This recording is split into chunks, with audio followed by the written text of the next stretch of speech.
I never got to it.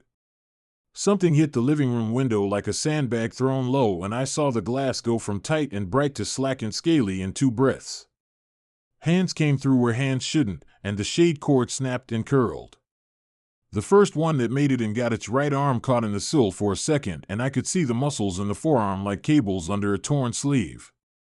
When it unwed, it came forward at the nearest bright thing that remained, which was the television, and when that didn't answer whatever question the light asked, it pivoted toward the hall nightlight like a scope finding a target. The rest came in around it, not fast and coordinated like a pack, just stubborn and magnetized by whatever their heads now prioritized. I could have backed to the kitchen and then the hall and closed the door, but Mrs. Rivas made a sound then, a soft panel of air moving through a throat that had been smoking for 50 years, and I saw the gray top of her head by the side of her couch. I fired 3 rounds without the kind of elaborate thought I wish I had. 2 hit the cabinet behind the television and the wood coughed splinters. The third hit the side of the foremost one's head, and the sideways step it took looked like a person correcting for a pothole. It collapsed without a sound except the meat-on-wood sound of a body finding flooring. The closest lamp threw a brief arc of light across its face, and I saw the mouth torn up like it had been biting a fence. The other 2 turned toward my muzzle flash like moths would if moths were heavy and rude. I dropped the next 2 into the mask of the nearer one, and it sat down like a man who had just had enough. The third made it to the dog-shaped nightlight and took it out with one lazy step, as if that kind of destruction was a favor. Darkness folded over us until only the glow from the hallway behind me remained, the leak of light from my own cracked door down the way. I grabbed the nightlight by the little plastic dog ear and jerked it from the socket, then I put 1 more round into the shape that had made it into the hall, and it tumbled forward, fingers skittering for traction on laminate that never looked more like ice than it did in that moment. I breathed because breathing is the thing that tells your body you're not dead. Back, now, I said to Sammy, who had not run but had made himself smaller and flatter than I thought possible against the door jamb. He nodded like his neck was new. I found Mrs. Rivas with my hands and then my phone's smallest glow under my palm. Her breath was high and quick. I could smell cold coffee and the sweet metal scent that you don't want to smell on people. "We're going to my place," I told her, and I slid my arms under hers like transferring a patient. She weighed less than she looked, that hollowed-out thing that happens at a certain age. "You listen to the radio," I said into her hair. "You hear the alert?" She patted my forearm like I was a boy who had asked a complicated question and said, simply, "Lights," which was enough of an answer. We got her over the bodies, which is not something I want to describe, and into the hall. Sammy closed our door and set the chain because it's something he could do and because small actions make you feel like you're thickening the walls. I shoved our couch into the door too because mass is a comfort, then shoved the fridge an inch to feel better even though that wasn't going to help. We sat on the kitchen floor like a plastic family in a catalog, all facing the same imaginary point, and I let my knee throb until the throb settled into a rhythm I could use. I counted. I had 24 rounds left in the loaded magazine and 15 in the spare, so 39 total, if I didn't count the one in the chamber, but I always count the one in the chamber because 1 round can swing a hinge. I had 3 D batteries for the lantern, 2 headlamps with AAAS in various states of life, a box of candles in the junk drawer that smelled like cheap vanilla because they were for birthdays, not blackouts. Food. 2 boxes of pasta, 1 jar of sauce with a line of mold I could spoon off if I wanted to pretend that works, 6 cans of beans, 4 of tuna, 1 of peaches because I always think I'll want dessert and then never do. Water, a Brita full, 2 gallons in milk jugs under the sink from the day the city said they were flushing mains. Tools, my work bag, channel locks, lineman's pliers, 6-way screwdriver, tape measure, a roll of electrical tape half gone, a voltage pen that chirps if you get too close to live. I wrote it all down on the side of a Chinese food menu with a golf pencil. Writing it down turned chaos into columns. The radio cut to a civil defense voice that took pains not to identify itself as civil defense because that would be admitting there was something to defend against. A woman reading copy that didn't fit her mouth. Curfew at sunset, immediate. Streetlights will be disabled by Public Works until further notice. If you have exterior lighting on a timer, disable it. If you have interior lighting, use blackout coverings and keep illumination to a minimum. It kept circling back to the same phrase, warning. Keep all lights off after sunset. I say it like that because she said it like a punctuation mark, as if the words themselves were a kind of barrier you could draw with syllables. There was nothing in there about what we had already seen, that a particular kind of light drew a particular kind of attention, but there was enough hint that this wasn't about saving power or money. On the street outside, someone screamed the kind of scream that has your name inside it even if it doesn't use your name, and then a car alarm went off and ran the scale loud, soft, while something hit the hood again and again with a dull, sour thud. I learned two things, fast, because the world is generous with lessons when it wants to keep you. First, after dark, any light source that pulses or flickers, LEDs on cheap drivers, motion sensors waking up, televisions, phone screens, pulls them harder than constant glow. I proved this the way an idiot proves a stove is hot. I took my phone and slid it partially out of my pocket and let it light my palm, and I heard the scuff of something outside shift toward our window like a dog hearing a fridge open from across a house. I slid it back and the sound moved away, toward another building where someone else made the same mistake slower than me. Second, they were less interested in my voice than in the leak of light. I whispered to Sammy right beside the glass and nothing came closer. I knocked a candle over 3 minutes later, and the tiny flare when the wick recovered brought a body against our siding so hard the nails squealed. I took a towel and duct taped it over the window seam so any crack would glow into fabric instead of air. Around 9, our power went, and I felt the building exhale when the refrigerator motor stopped and the last of the corner light died like a weed. You don't realize how many tiny noises make up your night until they all leave you. Street lights dark, windows dark, the whole neighborhood a blind pocket. That helped. The sounds outside lost a layer of pressure. It was clear now that the alert wasn't about conservation, it was about removing targets. I waited until my eyes found a shape in the black that was a shape I recognized, the corner of the counter, the handle of the oven, and I pieced together a plan that didn't make me want to puke. The plan was small. We'd spend one night here in the dark. In the morning, if morning still meant something, we'd move to my storage unit on Granville because it had things I kept for later and now it was later. Below zero sleeping bags from a winter job. A little generator I told myself was for camping and actually bought because the power company makes promises I don't trust. 5-gallon gas can. 5 gallons of water in blue jug plastic because Costco had them on sale and I'm my father's son. The storage facility is a maze, but it's a maze I know, and it's got motion lights on timers. I swallowed hard at that, but it was a problem we could solve by not moving like idiots. We slept in shifts or pretended to, Sammy's head on my thigh so I could feel when he jumped, my back against the base of the couch so the couch would tell me if anything heavy leaned on the door. I thought of Nora at the hospital, her hands already cracked from sanitizer, her mind a short list of patients and band-aids and mornings when she would get off and forget how to drive home because the whole night was a buzz.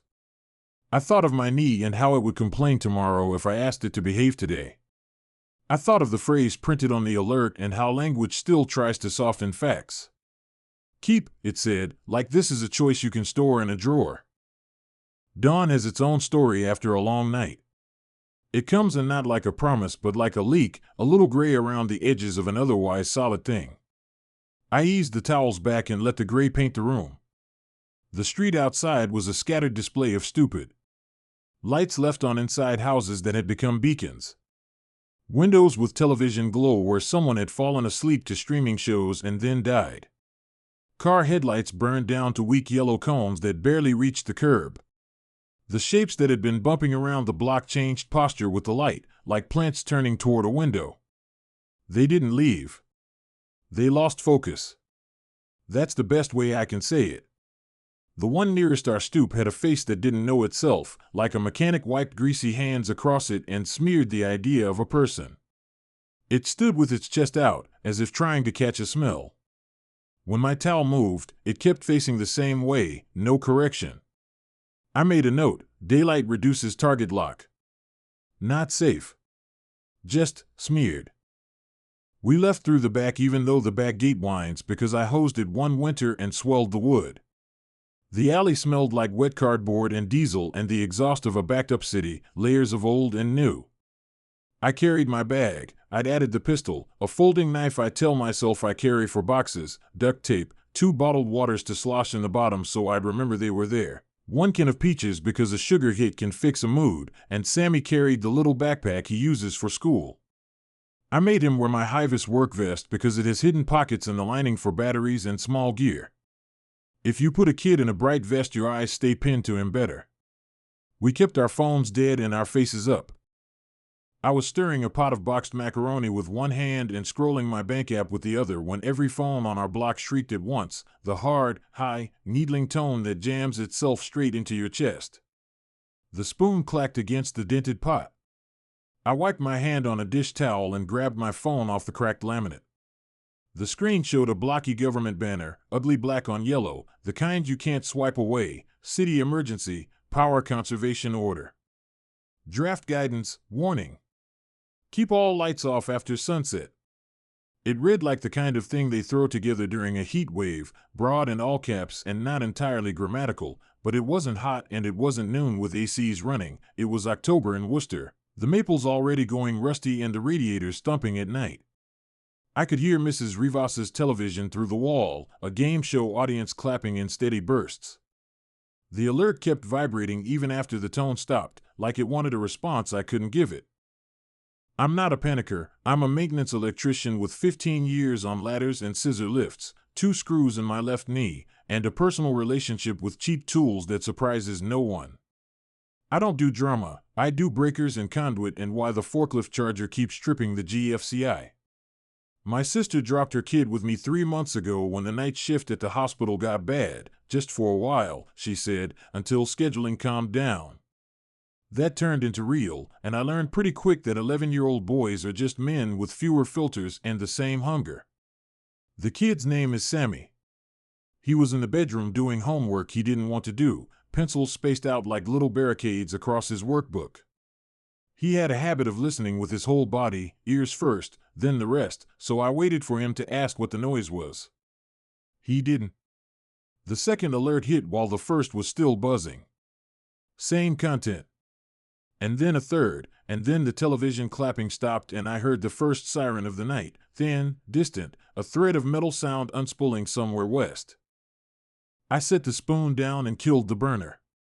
You don't ignore repeated alerts, and you don't ignore the sound of a siren that starts without any others and then gains partners. I went to the window over the sink and pinched the cheap aluminum mini blind with my fingers.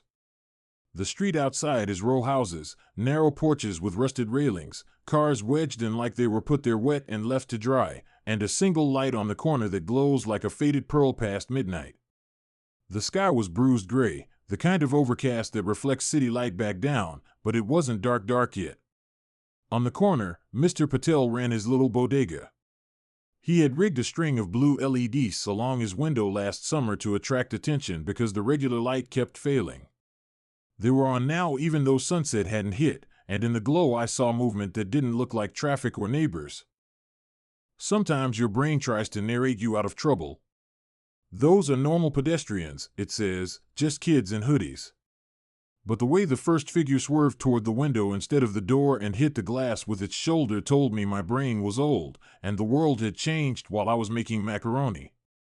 Patel lunged out with the broom he keeps for pigeons and hit the glass from the inside like he could scare whatever was on the other side into remembering its manners. It didn't remember, it kept pressing, smearing something wet. The blue LEDs made the wet look wrong, too bright. 2 more figures joined the first, not a pack, not coordinated, just drifting and correcting, like whatever was inside them recognized the LED flicker as a target and kept trying, resetting, trying again. I toggled the faucet on to keep my hands moving and then turned it off before the pipes woke. Sammy, I said, not loud, because volume can travel weird in these units. Phone on, come here. He came barefoot, slapping the floor like a smaller, softer version of me. He caught the tone of my voice and looked stiff. I dragged a dining chair to the door and shoved it under the knob even though it's both theatrical and useless, a feel-better move. Shoes, I said. Just in case. My knee ached in the way it does when a storm wants to argue. I slid the drawer under the microwave open and took the cheap pistol out from under the damp takeout menus and the packet of soy sauce that had become a little crystal. It's a Taurus 9mm I bought used from a guy at the distribution center who'd bought it used from someone else. 2 magazines. One in my pocket. 15 each. 30 rounds. 30 plus 1 if I chambered one and topped off, which I did, because my dad taught me habits back when I still listened to him. I put the kettle trivet over the burner so I wouldn't set it off by accident. The thing about being the person who keeps things running is you know what breaks first. Lights are fragile, bulbs pop, breakers pop, eyes are drawn to what stays on when other things go off. The alert had sounded dumb at first, but now I was looking at blue LEDs acting like a signal flare for something that took that signal personally. I killed the overheads in our unit and used my phone flashlight in a pinch weld of my fingers against the camera so it made a low, smeary glow. "We're going next door," I said, which was code for Mrs. Rivas, not because she's helpless, but because she's 72 and her son lives in Florida and she had knee work worse than mine and an intercom that never worked. Her front room faces the street. Her lamps always burn late. "No talking," I said to Sammy. "No staring at screens. Turn your phone face down." We hit the hall and became two shapes among shadows. The hall light is a motion sensor with a delay that always ticked me off. It makes you wave your hands like you're pleading with it, and it flickered when it remembered you. I swore without sound and palmed the sensor to cover it like that would do anything. Then I thought about the word flicker. The way those figures out by Patel's window had corrected and recorrected when the blue LEDs pulsed. "Back," I said, shoving Sammy toward the unit with my body like a defensive line. I crouched and found the little rocker switch on the motion sensor head and turned it hard to OFF so it wouldn't try to be helpful. Helpful can kill you. We moved like we were practicing a dance only we had just made up, me in front, one hand on the wall to feel the screws of the drywall and the seams, the other with the pistol low and my forefinger alongside the frame like I was teaching a class.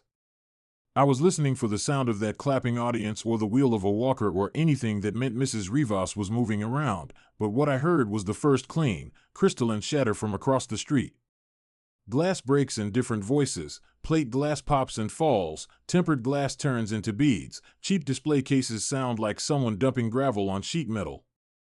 This was a front window. The LEDs winked as the bodies passed through, 1, 2, now 3, and they all pivoted like compass needles toward that light source. My phone, face down in my back pocket, buzzed again like an angry bee. I didn't look. The corridor smelled like old paint and the garlic Mrs. Rivas liked to cook in long oil until it went nut brown. Garlic is powerful, and so is bleach if you clean with it, and the smell of both was in the building bones.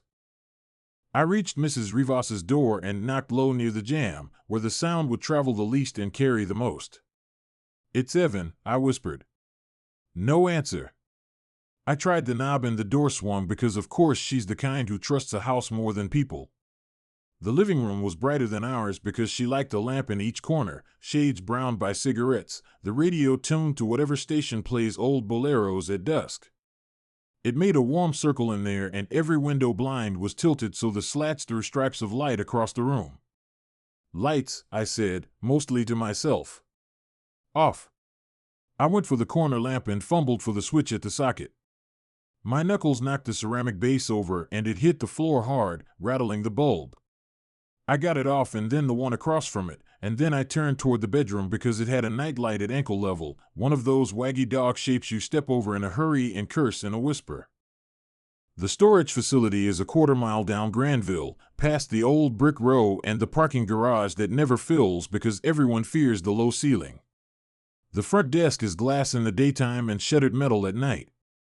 It was metal now, a gray grin across the building, with a hand-lettered sign taped at eye level that said cash only in black marker, the kind of message that tells you the manager had priorities that no longer applied.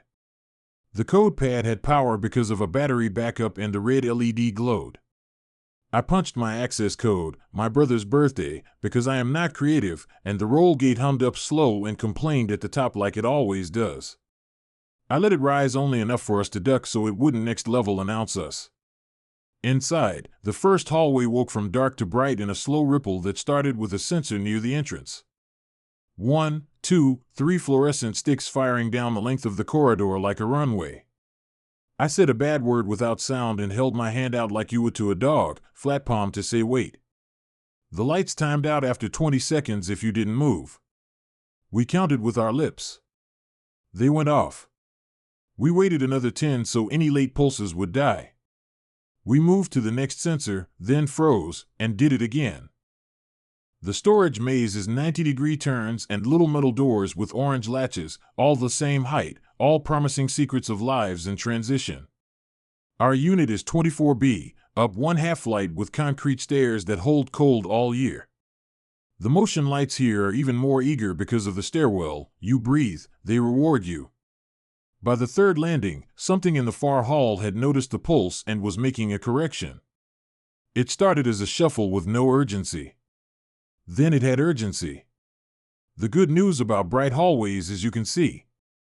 The bad news is they can, too. The thing that rounded the corner toward us was a man once, mid-40s, black t-shirt with a band name I recognized and a stomach that said he worked a desk. But his eyes were wrong and his mouth was working like he was trying to say a word that had to climb over something soft to get out. He didn't look at us, he looked at the tube light. When we held still, he kept coming for the light like he would walk into the pole if that's what it asked. I pulled my phone 1/2 inch out of my pocket and let the screen microglow. He snapped toward that even though it was under my palm and hiding near my thigh.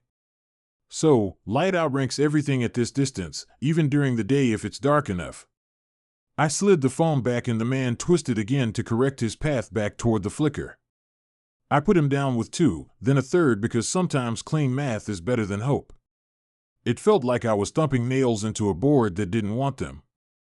If you do enough runs at a place like this before the world ends, you build a map in your body. Yours is 7 doors, turn, 2 flights, the hinge is sticky on the left, the latch on 24B needs a hip bump if you pull it wrong. We got there and I did the bump and cracked the lock and slid the door. Inside smelled like dry dust and rubber from the old truck tires I keep because I'm a man who thinks he'll put them on something someday. I handed Sammy the headlamp with the red lens cap and told him not to turn it on, not once, not until I said. He nodded like maybe nodding was one of the basic moves that would keep him alive. I grabbed the dolly, pulled the generator forward enough to tilt onto it, strapped it down with ratchet straps that had sat so long their webbing had stiffened into curves.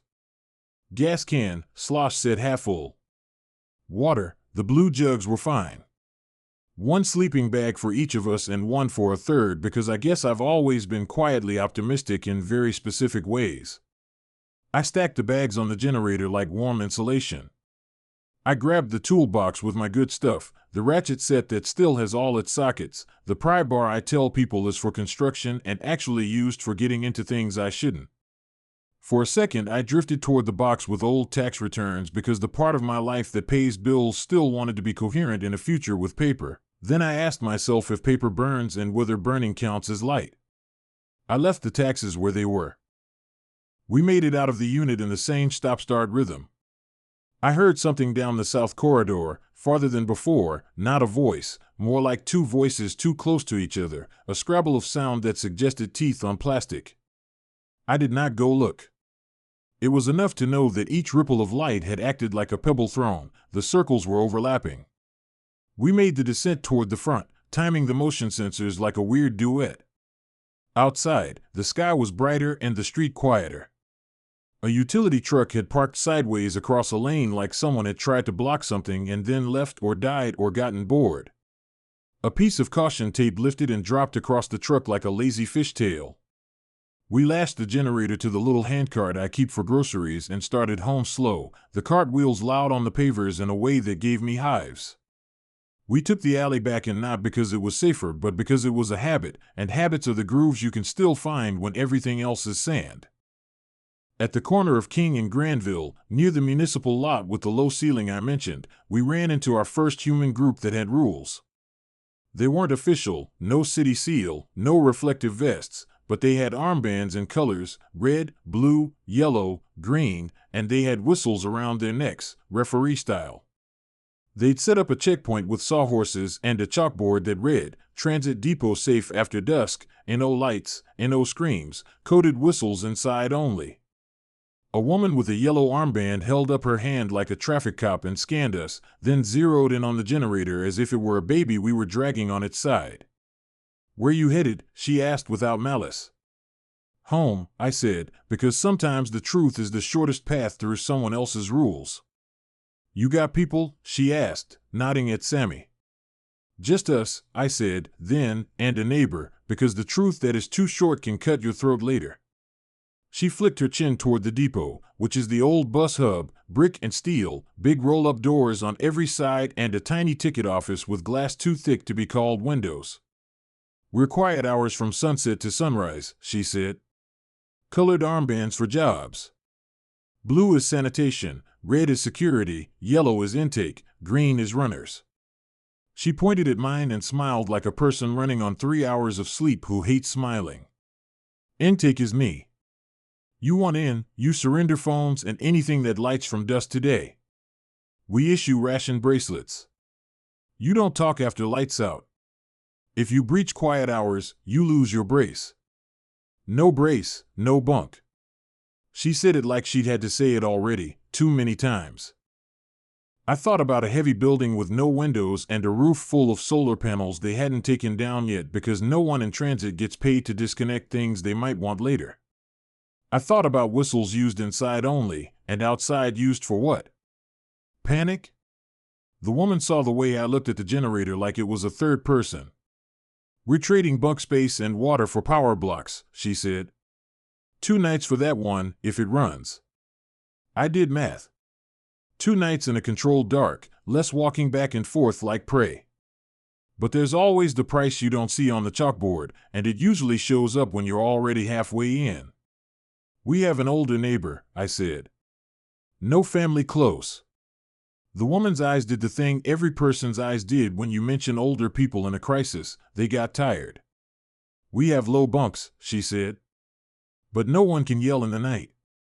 No one. We hum hymns if we need to keep the noise around a certain level. You can hum, you can whisper right up against an ear. Anything else is a whistle, and the whistle is only inside." She touched her own again like a habit. There was a man with a red armband behind her who kept shifting his weight from foot to foot like his body wanted to run, not because he was scared but because he only has 2 speeds and one of them is go. We took the deal for 1 night. I don't love groups. Groups mean rules, and rules are always written by the person whose fear weighs more than yours. But groups also mean pooled food and a guard at a door you don't have to man all the time and a place for the kid to sleep while your brain keeps watch. We hustled Mrs. Rivas down the hall and along the alley and into the depot, generator rolling at my hip. Inside, the air was warmer from bodies and battery banks and the soft animal heat of people resigned to be together. Yellow armbands checked our pockets for phones and anything that lights. I surrendered mine and watched them drop it into a bin, screen down, with 40 others. It's a weird thing, handing over your life in a rectangle. They strapped thin plastic bands on our wrists in a color I would have called oatmeal if this were a grocery store and not a triage ward, the ration bracelets. 5 dashes printed along the length, each to be hole-punched once a day for water, then food, then a bunk, then something called quiet hours compliance that made my skin itch. They put us in a corner with other intake for orientation, which was 2 women telling a story at the same time about quiet and light and how the creatures outside patterned on pulses. "We can't use flashlights here at night," one said, softer than I expected. "We grease the hinges, we stuff the gaps with blankets, we put up tarps, we chew our food like we're sneaking out of a theater. If you need to go, you signal a yellow with your band and they lead you in the dark. If you panic and flip a light, we put you out." She didn't say what put you out meant, but I didn't need a translation. The red armbands were the outs. They looked like men and women who liked rules because rules had finally made them useful on a scale that gratified a part of their weirder hearts. We lasted 2 nights there. The first night, I hummed a hymn I didn't know under my breath while somewhere near the roll-up doors someone's old man cried in a rhythm that wanted to be sung. The whistles meant different things. 2 short meant a corridor, 1 long meant a bunk row, 3 soft meant someone needed to pass someplace quietly, and it was proof that people can put a scaffold around chaos if you give them nothing else to eat. By morning, we were all alive.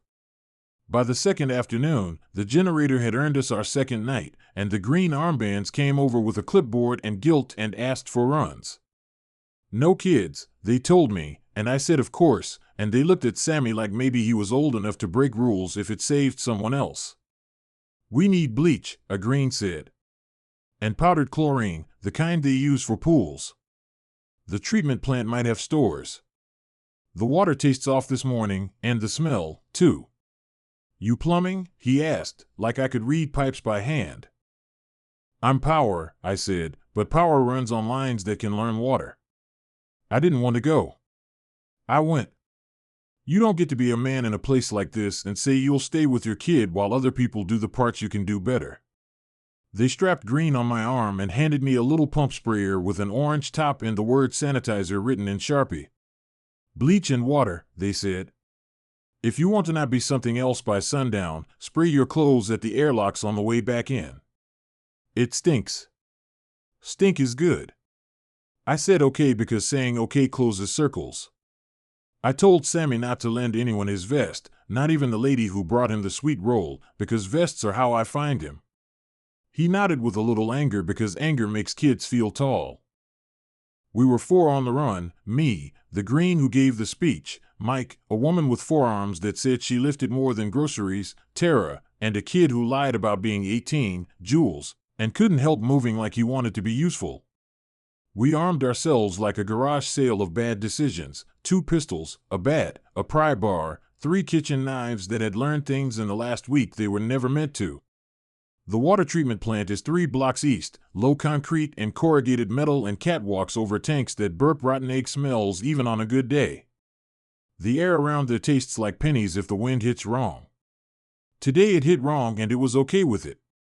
We slid along the side of the road where the tree shadows fell, because even if daylight smears their attention, shade makes people vanish and maybe it does the same to them. We didn't run into anyone until we were at the chain link gate where the lock used to be. Someone had cut it like it owed them money. Inside, the hum a plant makes when it's working was missing, and the silence where a machine should be loud is a silence that drips. We crossed the yard to the catwalk that spanned the top of the first settling basin. Tara took point, me behind with the sprayer, Mike with a hand on Jules's collar now and then to keep him from stepping in a way that sang. The surface of the water below us was skin-thin with foam in the corners, the kind that strings like spit if you pull it. The catwalk was a cage of metal that turned motion into music, every footfall a short drum. We made a rule in the moment, our steps would not sync. If we timed them wrong, the sound would pulse. If it pulsed, it would flicker, and if it flickered, it would call them like LEDs do. That's how precise it had gotten, the calculus of this thing.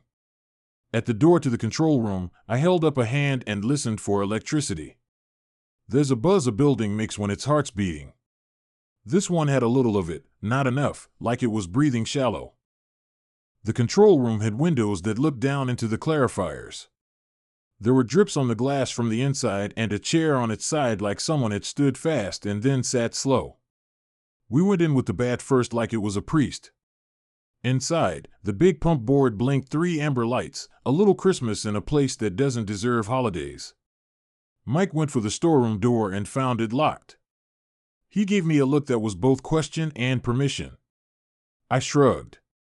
I took my pry bar like a lever at a relic and gave the latch plate a slow, calm persuasion. It popped because it was tired. Inside, shelves with bottles, the big white bags with pool chemical that look like they're full of flour, sprayers with cracked nozzles, a pallet of bleach so on sale the procurement guy had done a dance. We stacked what we could on the 2-wheel dolly by the door. Tara handled the drums like they were her children. Jules watched the windows and whispered numbers to himself. There's 2, he said once, quiet as prayer. There's 3, he said next, like his math was hope. The first one that reached the catwalk came from under us like a fish. It climbed the support column with hands that didn't care about their skin. It rose slow because slow didn't cost it anything. Its head found the level of the mesh and then its arm. It didn't reach for us, it reached for the bright metal band where the catwalk had been rubbed by work boots. The metal reflected the gray day in a nibbled way, broken light. The thing was correcting to those crumbs. Terror brought the bat down on the wrist and it didn't let go.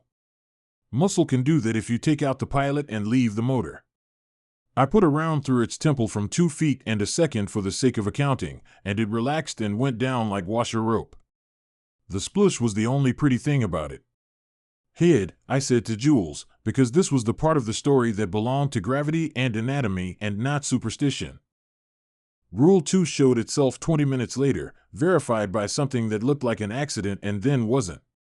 We were rolling the dolly along the catwalk when one of the powdered chlorine bags ruptured a little at a seam and dusted us. It hits the throat first, a clean burn that tells you you've made a decision. We coughed into our elbows and cussed into our cheeks. Down below, 2 of them were moving lazy along the tank edge, more curious than hungry looking, if you can use language that polite. They turned as if a cord was pulling their chins toward us when our shoes squealed on the grate, then they stopped like someone had slapped their noses. They waved their heads in that behavior dogs do when a smell surprises them. They went back to moving. Not away. Not toward. Just not locked. We made another little test because you can't learn anything without risking new hurt.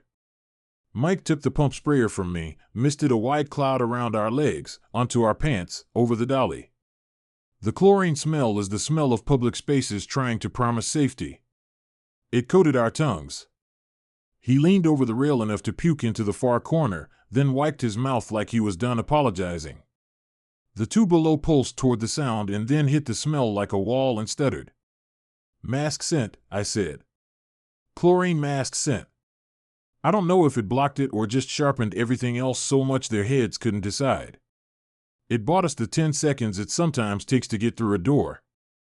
We made it back to the depot with the dolly full, our clothes damp, our eyes itching, and the other kind of people smell in the air, the smell of fear that has been stored and is now being aired out. Inside, the whistle codes were too busy. They sounded like a song being played by a band just learning the chords. I found Sammy and found Mrs. Rivas, and they were in their bunk looking at everything not with panic but with the kind of calm only tired earns. A red armband near the entrance had someone by their shirt front. Lights, he said, his mouth wide around the word. You lit one. The someone shook their head like no does not mean no, I didn't, but no, I had a reason. There are always reasons. We hunkered down because sometimes the best move is not to become part of someone else's reason. That choice saved us and damned us at the same time, because 2 hours after sunset, while we were in the quiet with the humming, someone opened a phone inside a sleeping bag to look at a picture of a dog. The sleeping bag lit like a tent.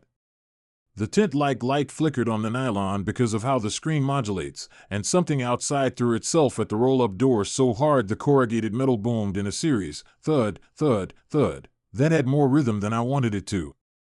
The whistles became glass birds being choked.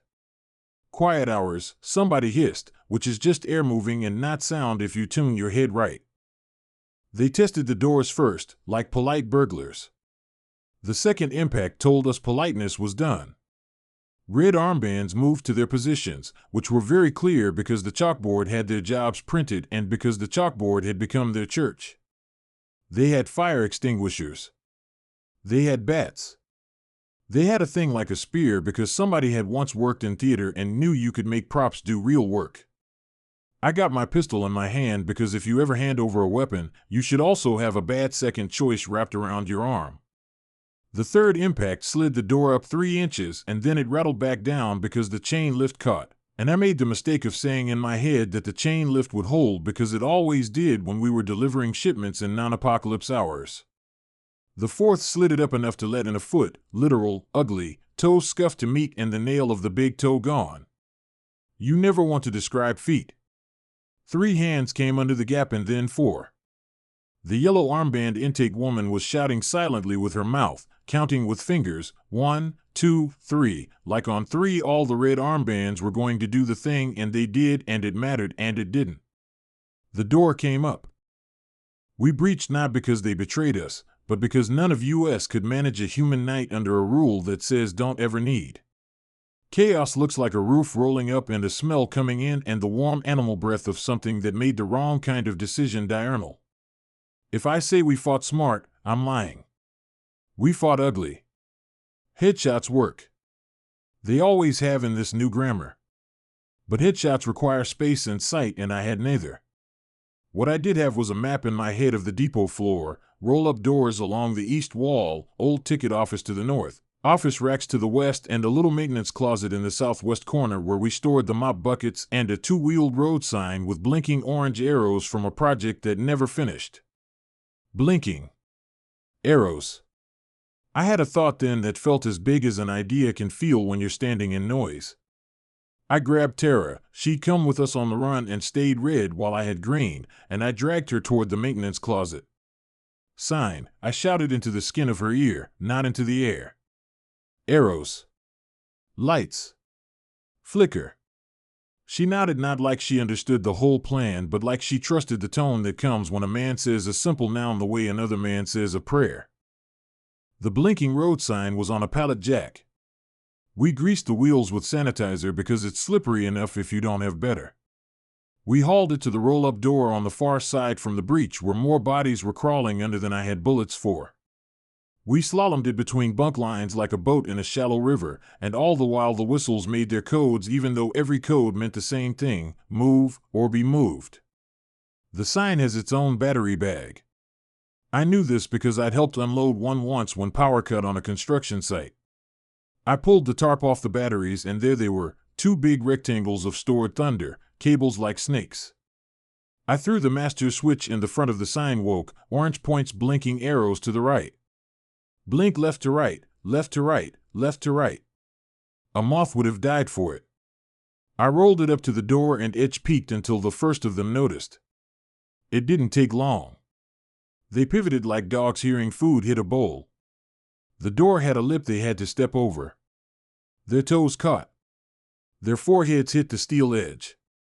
That bought a second each. Seconds like pennies, you stack them. We wheeled the sign out into the yard, this stupid bright rectangle that made my ears buzz from the current and my eyes water from a mix of fear and battery stink and the orange chemical whisper we had brought home on our clothes. The stupid part was the point. We needed stupid to draw them away. They followed the arrows like they had someplace to be, and the sign was explaining their path. I wanted to snap, to see the line of them curve left toward the empty lot and keep going. Some did. Some didn't. The ones that didn't found us because sound is still something, and effort makes noise no matter how you try to hide it, and panic makes people puncture quiet hours like needles. We lost 2 greens and 1 red that night, and the yellow intake woman gained a scar on her scalp that made me think of the seam on a baseball, and I put 5 rounds into 5 heads I still see when I close my eyes. By dawn the door bent down to a lopsided smile again, and we were smaller. I'm not loyal to groups. I am loyal to people. The group taught me what I needed to know. I can hum him through fear now. I can cut a hole in a door with a pry bar without waking the whole street. I can shove a blinking sign into a yard and watch a tide shift. But the group's rules had a part in that breach. The rule about no phones is good. The rule about no voice is hard. People will always try to hold back one little light for themselves. The second morning, after the head count and the band collections, after the quiet arguing about who broke what, a boy in a green band told me his cousin had been taken when the arrow sign left the yard because the cousin had tried to follow it out, drawn by the idea that a trustworthy machine probably pointed to safety too. The cousin wasn't dead, he said. And I could tell he believed it because believing it made him stand upright instead of folding. Where? I asked, because I needed my map to be bigger than my fear. Garage across from the storage, he said. Top deck, he said, like it was a church. The street between us and that garage looked like a zipper undone. Cars racked and wedged. Wind made papers run in a gutter like kids who late for school and happy about it anyway. We took the stairs because elevators are light, motion, and betrayal all built into a box. It's a concrete stairwell that makes echoes of people and then keeps them like trophies. I had a new trick from a man with a green band who had been a dirtbag with a stereo. You can throw a wrench down a landing and it will sound like 10 men scrambling if you do it right. We did it right on floors we didn't need, to pull things to a place and then not be there when they arrived. The alarms on the cars on the top deck had died during night one. Their horns had voices like sore throats. I used what was left anyway. I popped a hood, crossed a relay with a screwdriver, and a weak whoop unspooled onto the concrete. 2 of them turned too fast, fell, got up, came for the sound. I picked my shots because each shot is a check you write your future self and someday he has to cash it. We found the cousin on the ramp between top deck and one below, his ankle caught in the guard mesh where a bolt had backed out and left a trap. He'd pulled until he had broken something and then passed out not from pain but from the rhythm of trying. His chest moved even, a sound like a boy breathing sleep.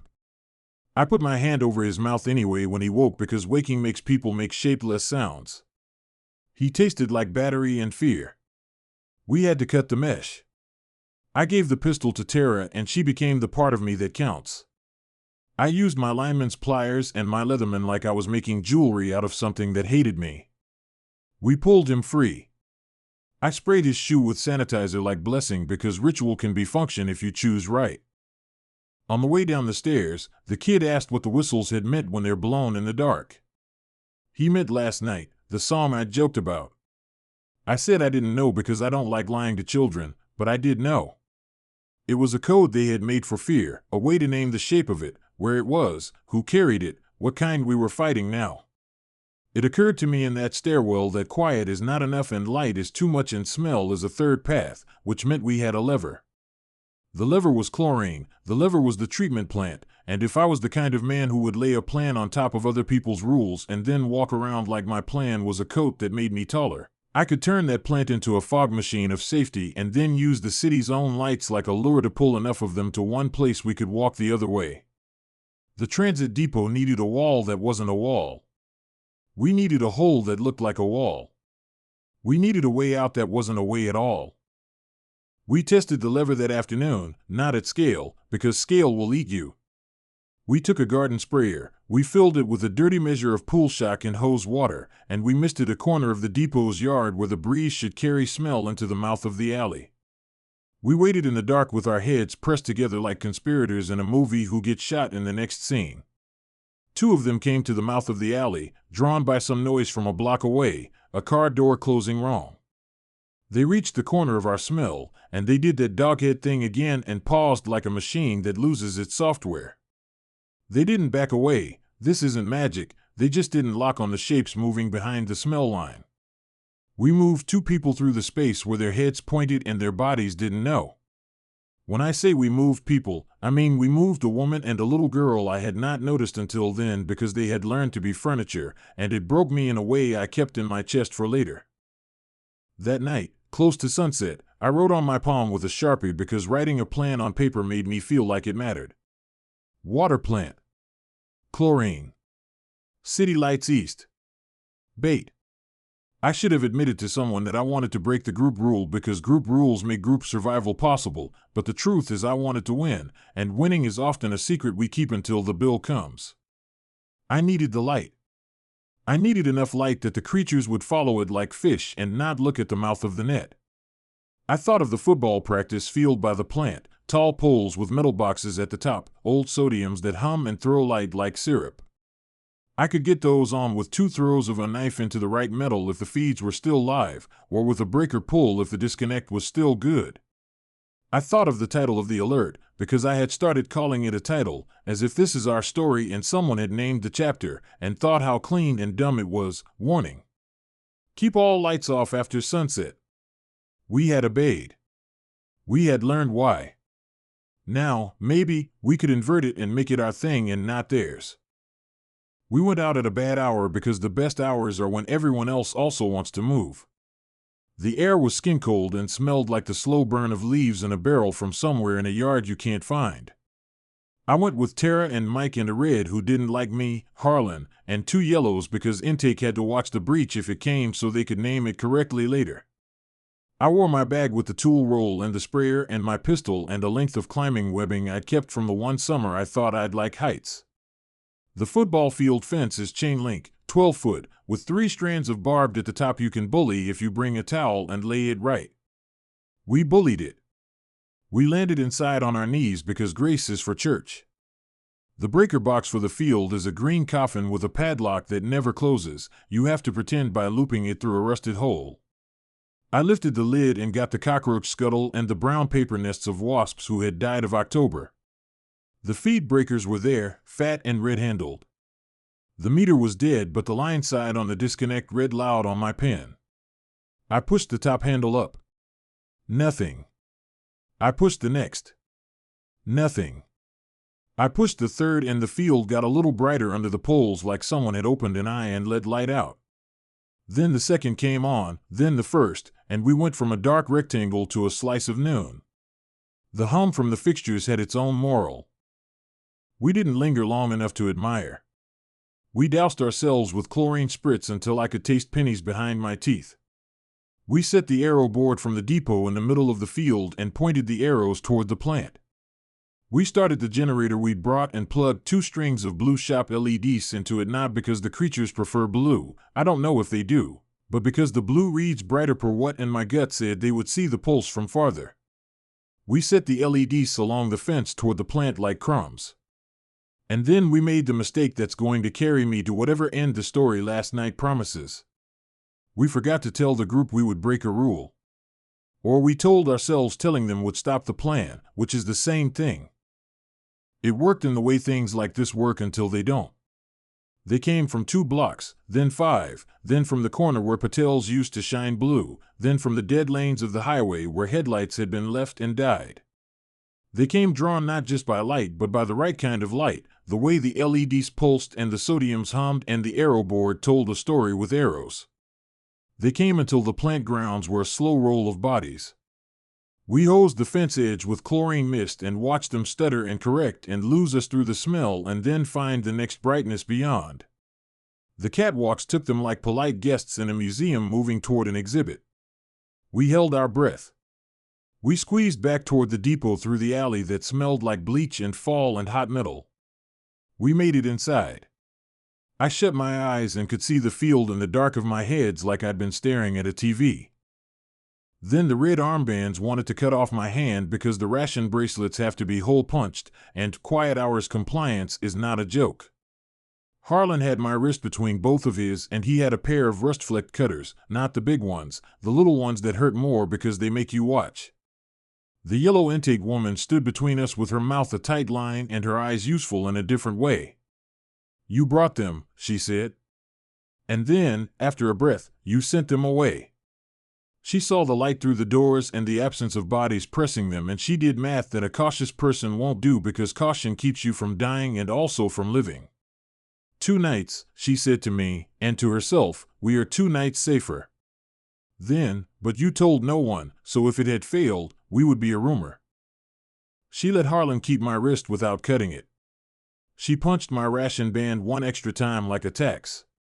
"You will take a run," she said to me, with green, and her mouth made green sound like a belt you should be careful wearing. "You will go to the water plant and you will check the outflow. If they are in the clarifiers, the water is not water anymore, and we will not drink it. You will do that before dusk. Then you will come back and you will sleep and we will decide if we let you stay. The plant at mid-afternoon looks like the future if the future was made in the 70s and lacquered with good intentions. The field lights were off because I had thrown the breakers back down, and that felt like the part of a magic trick where you show your hands empty. There were bodies on the catwalks again, but fewer, and some were the kind of still that says learning.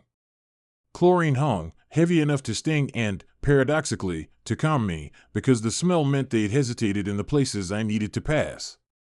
We reached the outflow where clean water is supposed to spill like a promise. It was moving, not well, not strong, a thick ribbon too tired to fulfill a civic duty. I looked into it and saw hair. And fingers. And the stiff rags of t-shirts. The plant is not a sieve for human lives. It is a machine for turning one thing into another. It was turning fear into a different kind of fear now, and the town was drinking it. I could see the choice laid out like parts on a towel. If we left the plant running that week with the inlets compromised and the basins soupy with bodies, the depot and everyone else would be sipping the world that had come inside the fence. That would kill people slower than teeth, but maybe just as surely. If we shut the flow, the city would dry, and people turn into creatures faster without water than they do with bad water, because thirst erases rules. If we turned on the stadium lights again and drew them back, we could clear enough to open drains and purge lines and start, not over, but less bad. But that meant another break in the rule that had saved us more than once. Warning! Keep all lights off after sunset, the city had said, like a prayer or a commandment. Tonight, if I threw those breakers, I'd be at war not just with what was outside the fence, but with the people inside the depot who believed in rules that kept babies sleeping. I told Tara and Mike the truth, which is that my plans were only ever half plans and the other half was work. We walked the catwalks because we had to. We used our sprayer because belief isn't enough on a steel grid. We found a jam of bodies at the intake and I climbed under a railing because my knee had decided pain could be ignored if arrogance was in charge.